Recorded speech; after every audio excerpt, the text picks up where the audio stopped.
John Fisher here, and welcome to the next edition of Criminal Justice in a Nutshell. Today's episode is going to be about explaining criminal behavior and the theories about explaining crime. This is what criminologists and sociologists and psychologists and all of these ologists within the criminal justice world do in an attempt to try to explain why people do the things that they do. Okay, like the text says, people understand a woman who's been abused by her husband for several years, picks up a gun and shoots him in the chest and kills him on the spot. Everybody understands that. She's been abused. Okay, but what we don't understand and we can't comprehend is the Gary Ridgways and the Dennis Raders and the Ted Bundys of the world who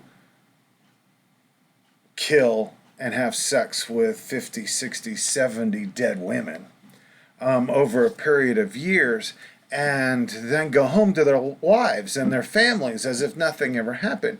Dennis Rader was a serial killer. He was known as the BTK killer. And he was married. He was a church elder. Those people that knew who he was had absolutely no idea that he was the serial killer, the BTK serial killer, nor did they have an suspicion that he was anywhere close to being that kind of a deviant. Okay, so what criminologists do is they try to correlate theory, or they create theory through correlations.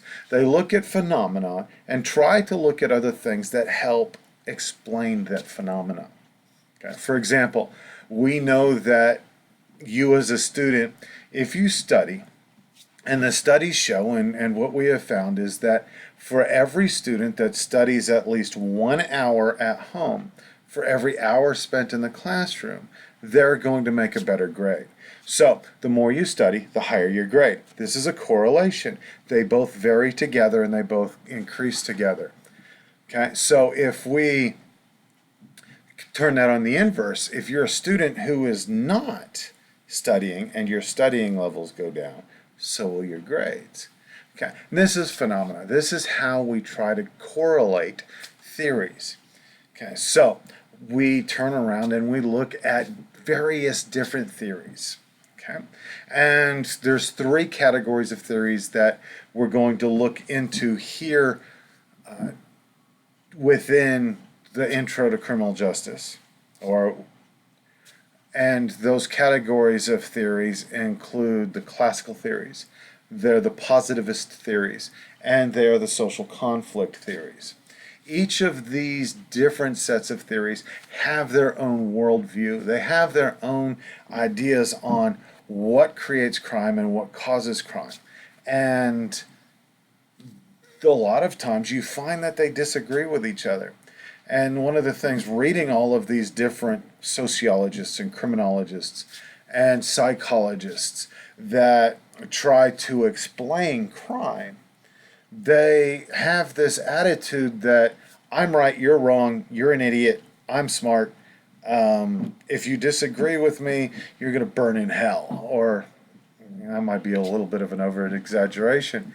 But we find that theorists and people who theorize about crime and criminal deviance do not or are not open to other people's ideas and views.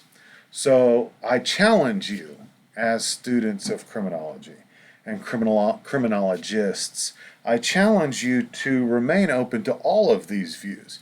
And you might find that some of them mix well with others, or some of them go together with others, and you've got all of these criminologists who are looking at their pine tree without looking at the rest of the forest. And you've got a sycamore, and you've got weeping willows, and you've got all of these other trees that make up the forest.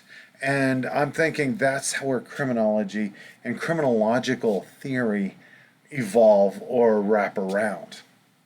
So this next series of little nutshell lectures for criminal justice follow along or work with chapter 3 of the See Just textbook. Okay, and we're going to talk about the classical theories and the positivist theories and the social conflict theories. But we're going to do so in 10-minute segments. I teach Crime in America, and this, you might see this video in Crime in America, and this is a semester-long study on why people commit crime.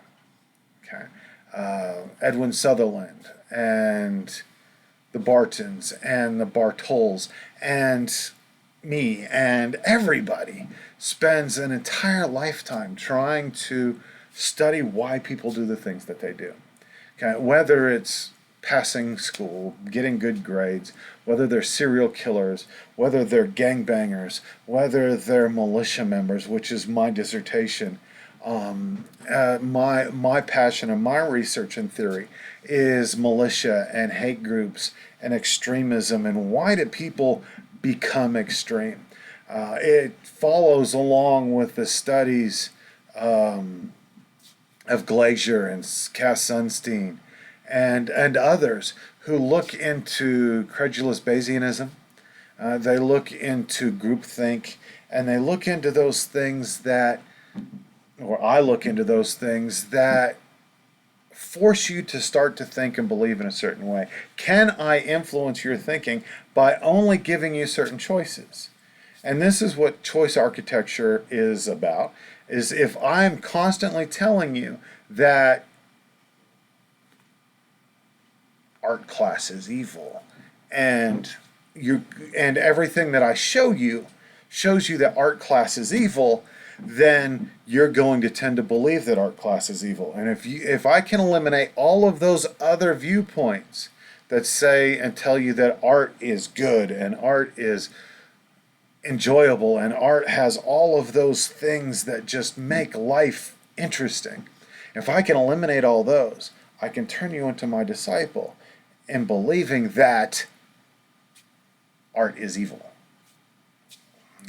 Here, there, it doesn't matter. We see this in politics. We especially see it on Fox News and we see it on MSNBC, who are opposite sides of the same coin.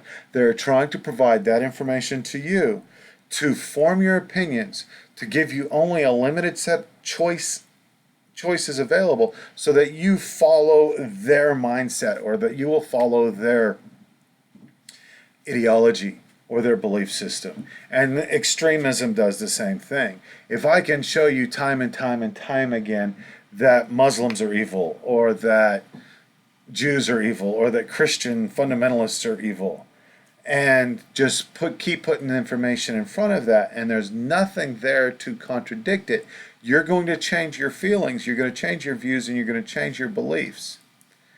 Okay, so what we do within the world of criminology is we try to explain, rationalize, and understand why people do the things that they do.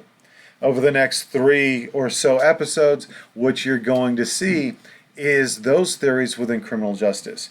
The first one is going to be on classical, the second is on the positivist movement, and the third is going to be on the social conflict theories. So, I hope you enjoy this particular chapter and this mini series within the whole series, Criminal Justice in a Nutshell. I'm John Fisher. Have a good day.